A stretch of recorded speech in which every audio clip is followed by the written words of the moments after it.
Hello, everybody, and thank you so much for joining us today. My name is Jonah from Teachable, and I'm thrilled to be here with you all. Today, we are talking about a variety of tools and features that we are working on here at Teachable to help improve the student experience for your students. A good student experience is a good business, so we're making lots of investments in helping your audience, your students, your clients all have a better experience here on the Teachable platform. The big goal for today's live event is to share just a few of those investments with you so that you can ensure the learning, the content, the products, the transformation you're offering are all best in class. And make sure today to stay till the end as we're going to have a sneak peek into one of our newest projects in store. And I just want to get started by saying if you're here, if you're with us, if you're live, hop in the comments, let us know where you're tuning in from.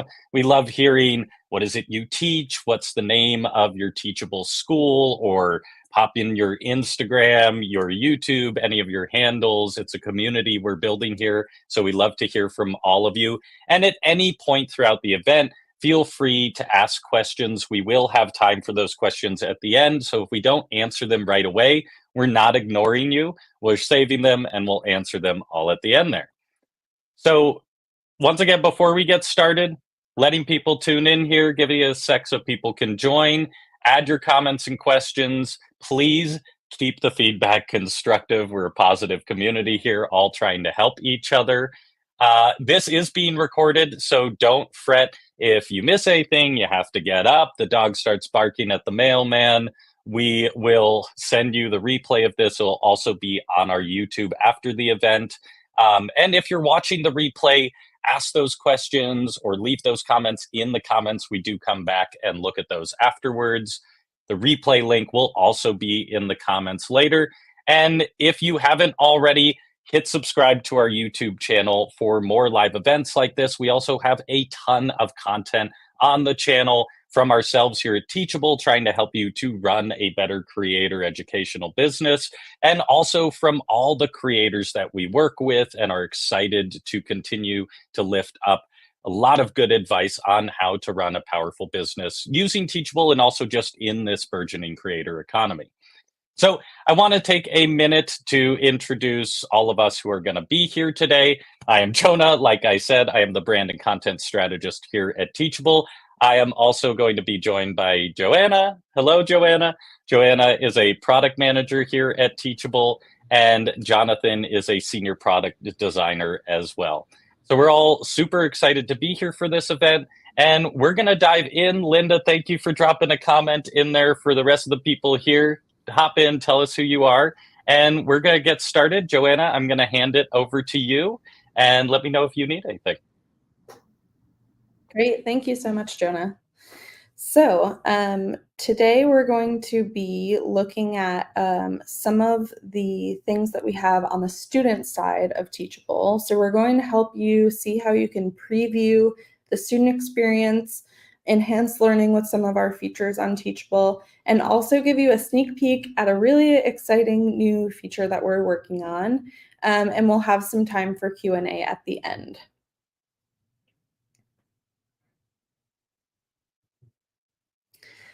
All right, so we're going to dive right in to talk about how to create an engaging learning environment for your students. Before we get there, quick question for you. So we are wondering, how many of you have actually seen what it looks like from the student side when somebody joins your school or your site? How many of you have looked at what does your audience see on the other side of what you've built? So just pop your answers to that in the chat. And I'm going to show you how you can preview the student experience on Teachable.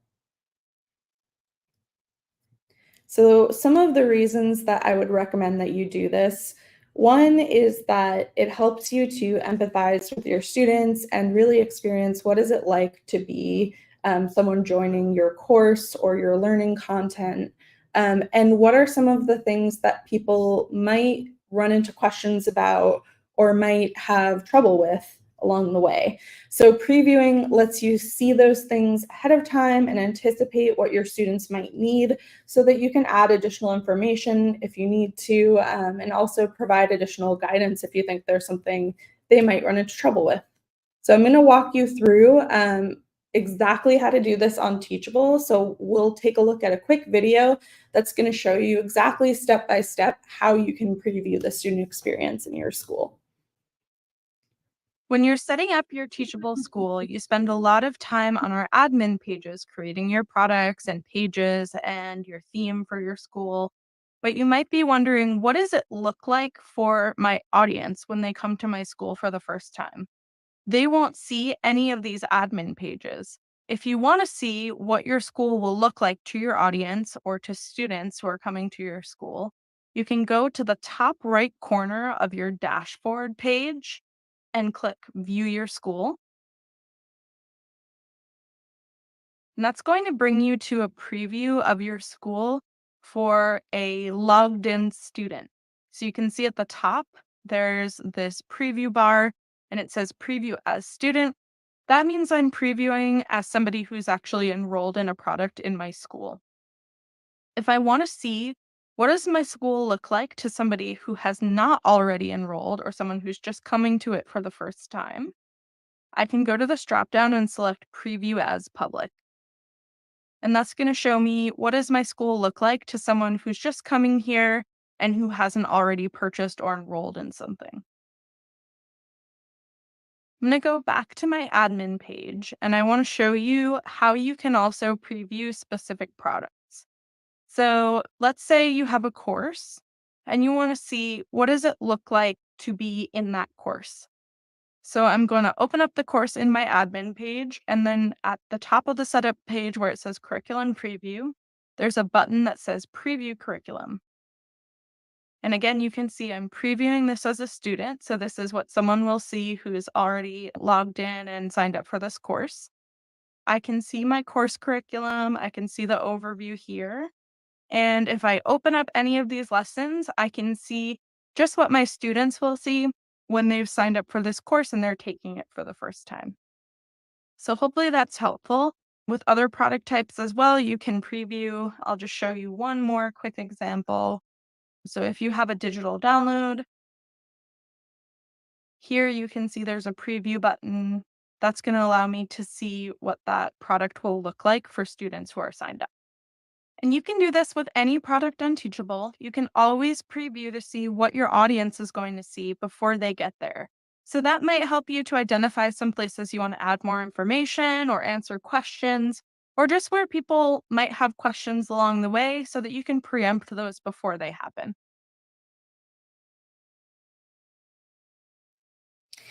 Great. So let's talk about some of the other ways that you can make sure students have a really excellent experience in your school. And an important one is tracking and responding to the engagement using course reporting. So I'm actually a former teacher myself, and as a former teacher, I know that putting content in front of students and teaching them information is just one step of helping people learn. Another really important step is actually assessing how those students are doing and making sure that you're supporting learners as they're getting through your course or your learning content. And a great way to do this is with our course reporting. So you can track engagement and you can also help to do some outreach to make sure that those students who could be struggling a little bit, might need a little extra boost, get that from you, as well as make sure students who are doing really well and maybe have already completed all of the content in your course know about what other content you have available that they might be interested in. So I'm going to play you another video and just walk you through exactly how you can use course reporting in your school. I'm going to walk you through how you can access and use reports on your courses to better understand your students and what they may need from you. So the first step is to open up the course that you want to view. So in the left menu, I'm going to select courses. Then it's going to bring up a list of my courses and I'll select the one that I want to view.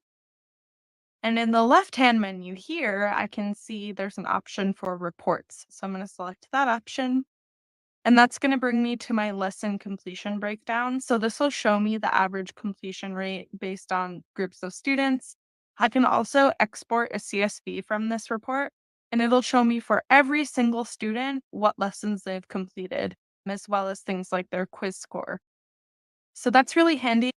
So in addition to this, there's a really handy report here called the leaderboard. The leaderboard will show me all of the students in my course, how much progress they've made in the course, and then things like when did they enroll, when did they start, when did they complete, how long did it take them, if I've given them a certificate, all of that good stuff.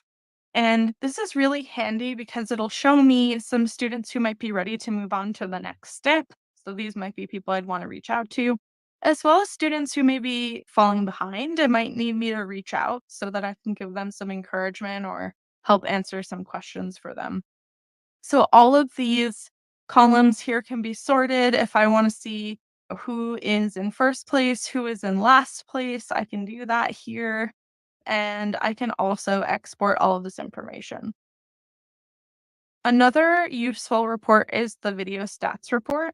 So this will show me for every video that's in my course the engagement, the play rate, the number of loads and visitors, and how many times that's been played, and the total number of hours watched. And this can give me an idea of whether students are actually engaging with my video content. If I see that they're not, that might mean I need to add some additional information, or maybe this isn't a topic that's as interesting to them. And so that's something to look into further. Another report that you have here would be quiz scores. And quiz scores are really helpful because if you have a graded quiz in your course, it'll show you the average score, as well as the minimum and maximum score and the number of times that quiz has been completed. So if you have a lecture where most people are scoring low, that might be an indication that you want to add some more information about that topic to your course, 'cause maybe it's something that students are struggling with. So all of these can be really helpful so that you can think about, are there individual students that you want to reach out to, or are there potentially changes that you want to make within your curriculum to better serve your students' needs?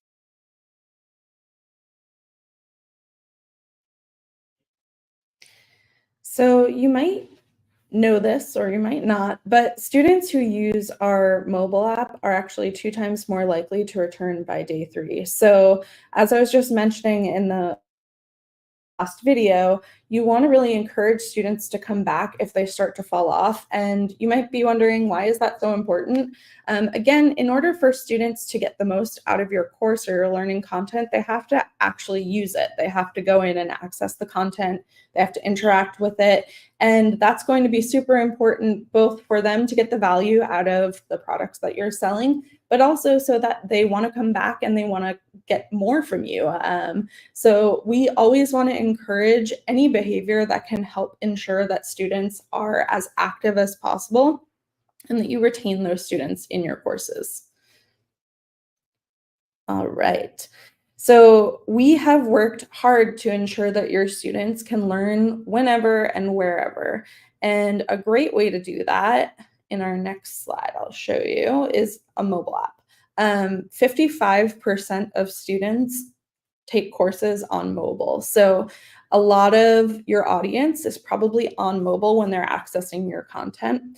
And it is important to give them an easier and better way to access courses when they're on the go, so that if they have, a spot where they don't have the best Wi-Fi or they're not connected to the internet, they're still able to access your content and they're able to get it where they are, so you can meet them where they are. So what does our mobile app do? Teachable has an iOS mobile app, and it gives students access to learning on the go, like I mentioned. And one thing that really sets the mobile experience apart from using a desktop computer is that your students can take content offline, and they can do that securely. So there's a full offline mode that allows them to access content. They can complete lessons and everything when they're offline. And all of that syncs back up when they go back online, which I'll show you in a moment. But also the mobile app both simplifies the login experience and also protects your content. So it has a really nice streamlined login experience with a one-time password. which also helps to cut down on any account sharing that could happen because the student needs to get that password in order to log in. And then we've also built in piracy protection. So when a student is in our mobile app, they can't screen record or screenshot your content. And when they download content offline, it's not downloading just to their device files.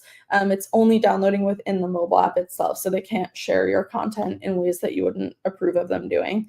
So I'm going to walk you through our mobile app and some of the other features that really make it the best in class experience for a student who's offline or a student who's on mobile. So, as you know, it's really important for students to be able to access your content in order to get the most out of the courses that they're purchasing from you and for them to want to come back and purchase more. So, that's why we have invested our time in building a really wonderful mobile app that makes it easy for students to access your courses on the go from anywhere. So, I'm going to show you some of the things about the mobile app that are really useful to students. So, first off, I'm going to log in, and you'll notice all I had to do was enter the email address that I've used to purchase the course. I don't have to connect any separate accounts. There's nothing that you as a creator need to enable on your end. It should be really easy for your students to go ahead and log into the courses that they purchased. And once I've logged in, or once I've entered my email, I'm going to get a one-time password that's sent to the email that I just signed in from. So that's pulling in right from my email. Super easy.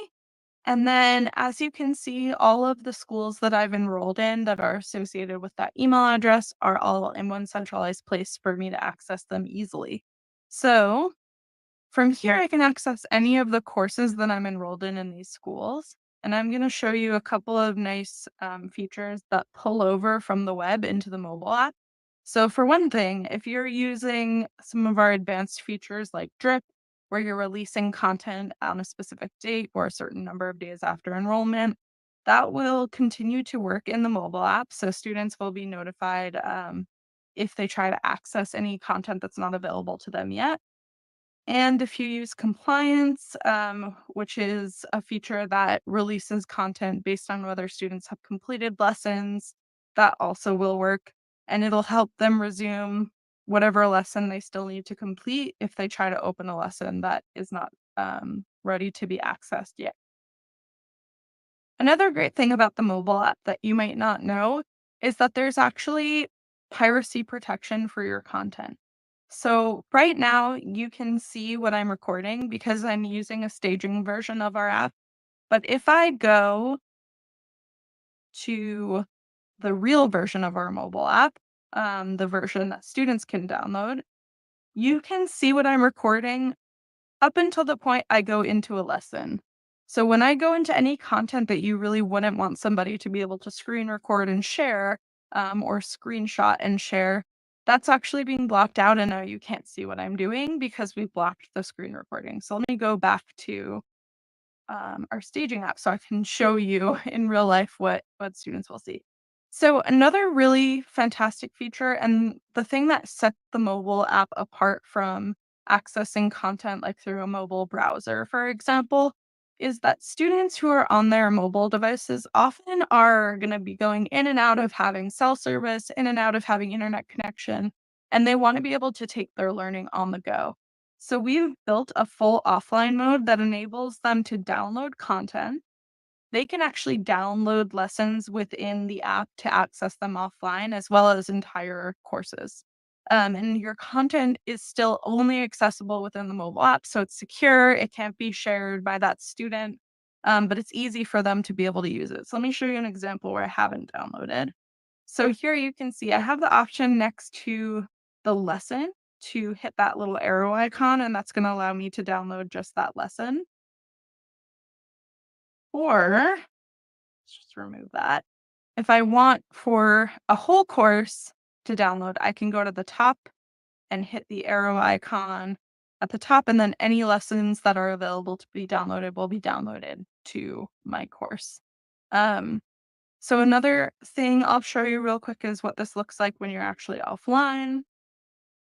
So once I'm offline, you can see I can navigate through the app. I can see the school where I've already downloaded some content and the courses that I've downloaded.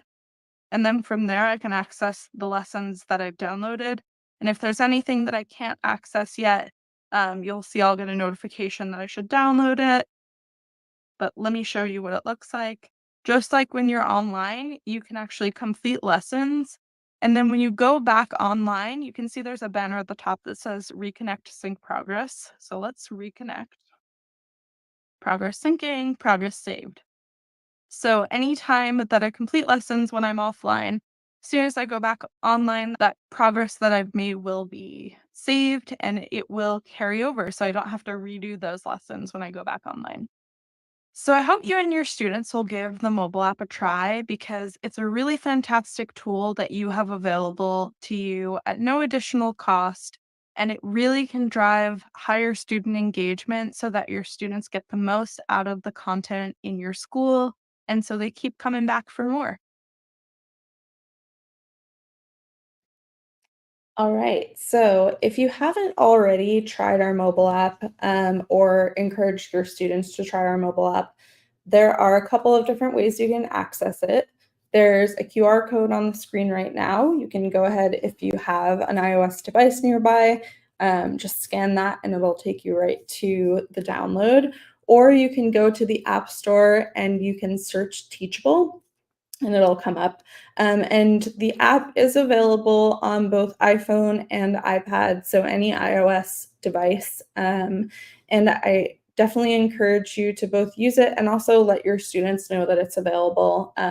Again, you don't need to do anything to enable it. You don't need to have any special kind of account. Your students don't need to connect any special kind of account. All they have to do is enter the email that they used when they signed up for your course, and they'll be able to access it. All right. We also have another little secret surprise in here, which is that we are looking forward to building an Android app. Actually, can you go back to the last one there? So we're looking forward to building an Android app to complement the iOS app. And so if you are interested in trying out our Android app and being one of the first people to get to try it, you can join a waitlist here. So you can either go to teachable.typeform.com/Android, or you can use the QR code on the screen here, and you can easily sign up for the waitlist, and you'll be the first to know when the Android app is available. All right, so I'm next going to hand over to our senior product designer, Jonathan, to talk about a really exciting new feature that his team has been working on and walk you through some of what we have cooking for students in the future. Thanks so much, Joanna. So yeah, as Joanna said, my name is Jonathan. I'm a product designer here at Teachable. We've gotten a lot of feedback from you all around our student experience on the web, and we want it to be just as good as the experience you just saw on our mobile app. So today I'm excited to show you a sneak peek of some improvements we'll be making there in the next few months. First, I want to highlight our new student dashboard that's coming soon. So this is a place personalized to your individual students where they can easily pick up where they left off in the courses that they're taking from you. We also expose their library of products that they already own, so it's easy to start something new that they may have purchased already. And we're showing them additional products at your school that they might be interested in purchasing. So it's an opportunity for you to sell more to your existing students. We also are making some improvements to how students go about browsing products at your school. So we're making it easier and clearer to filter and sort the products available at your school. We're also making product categories more visible and flexible so that you can sort your content in any way that you want. And we're also removing those product sections that divide up the different types of products we offer, like courses and digital downloads, so that all of your learning content is presented together. So these are just a few ways that we're looking to improve this experience on the web for your students. Be on the lookout for even more improvements to this space on Teachable over the coming months.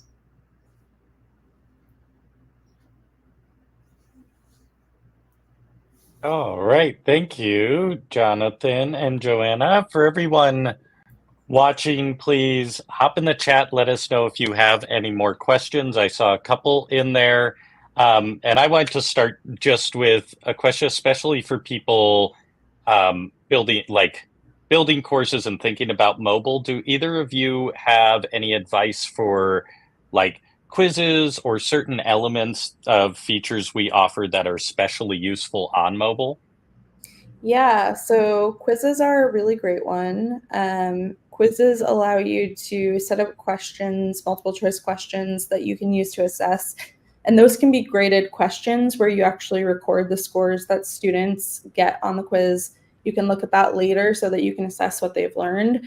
And that is available on web and on mobile. Another great feature that I mentioned before is course compliance. So course compliance allows you to set a minimum quiz score or a minimum amount of video watching that students are required to do before they can move on in their courses. And so that allows you to have a little bit more control over what students are doing in your course and how much of your content they're engaging with. And that is also available both on web and on mobile. One other feature I just want to shout out, we have on web an open response question that you can add to your course lessons that allows you to set an open-ended question that students can respond to either with text or they can upload a file. And that's something that we're going to be releasing really soon on mobile. So stay tuned for that.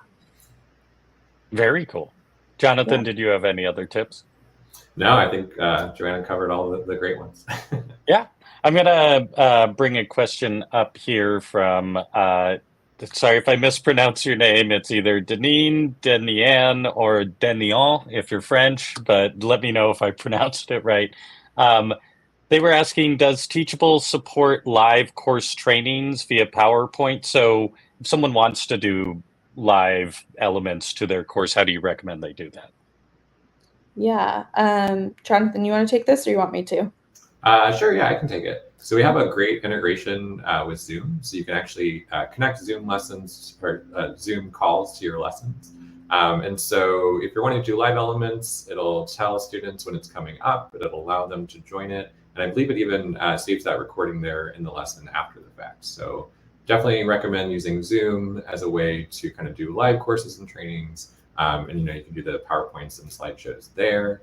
I believe Jonah is also kind of an expert in ways that we can embed other tools as well for these sorts of opportunities as well. So we have a pretty flexible code block in lessons where you can embed iframes, and that could be from really any streaming product that supports that. So that's another way that you could kind of integrate those into your courses. Yeah, I would just add that embed does allow you to basically embed any possible streaming you would do. So if Zoom is too much of a cost for you or anything like that, you can do an unlisted live YouTube video and you can embed that into the course. You won't have as much of the like commenting features and stuff, but it works for just you teaching a live session. And then I've also seen creators do various tiers of that kind of thing. So they might do a live Zoom session with like their top tier customers that get access to that kind of thing. Maybe it's only 10 students, but then they'll use that content and put it into lower tier products where there's value from it. So you can get really creative, and the embed thing is pretty open-ended to any embed you can grab.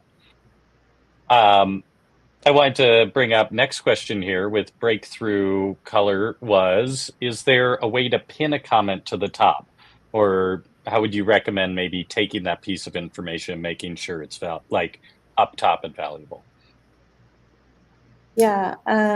So if you're using our native course comment feature, there's not a way to pin a comment exactly. But what I've seen some creators do is actually, like, if there's a comment that they think is really important to address in their course, they'll actually take the comment and pull it into a lesson in their course, either just copy and paste or screenshot it or whatever. That way they can get some dialogue going in the course comments. Nice. Yeah. Also great feedback for us to take back. So thank you. That's a great idea. Yeah, and one thing I'll add there too is if you're using our community tool, you definitely can pin messages and comments there as well. So if that's kind of where those discussions are taking place at your school around all of your learning content, you definitely can do it there. Yeah. The only other thing I would add is if you're seeing comments that feel like they should be pinned because customers are consistently asking that question, in the same way you can put it in a lesson or in a video, I often see creators then go make small products out of those things that they can sell to those customers. So if people are consistently asking a question that deserves a little more of an answer than a comment, that could be a product in your future. I'm going to give everyone a moment, see if any more questions roll in here. But I did want to ask, just with the idea of student engagement in mind, do you also just have any tips for just engagement within your course or within the community? Because I know it's something creators struggle with. My mind was going to like our app hub or things you can integrate to also help encourage engagement in those ways. Yeah, I mean, sorry, Jonathan, do you want to start? Sure, yeah, I'll start. Yeah, I was going to jump to, as you mentioned, integrations. We have like great integrations with email tools. Like I believe ConvertKit's a good one of those. And we find a lot of creators that like really set up ways to, reach out to students as a way to kind of like bring them back in, get them engaged with that content. A feature Joanna mentioned earlier when talking about our mobile app as well is Drip. And that's actually a great way too, where like automatic emails go out to students whenever new content is available. So that will kind of bring them in and get them back in the content and hopefully, engaging in it and discussing it with your other students. Yeah, and a nice feature of Drip is also on our mobile app. There's now push notifications that go out when new Drip content is released. So if your students use our mobile app, when your Drip content goes out, they'll get a reminder to their phone, which is a great way to get them back into your course. The one other thing that I would just encourage is that you make sure you're asking questions. So that might sound really obvious, but I think it's a really important part of learning is that in addition to sharing information, you're also asking people to think and reflect on what they've learned. So there's a lot of great ways to do that. There's quizzes and open-ended questions, like I mentioned. You can also use the community and use comments as a place, like if you have a question in a lesson for people to respond to you, but definitely encourage that you ask students to do something with the information that they're learning so that they're really engaged with it.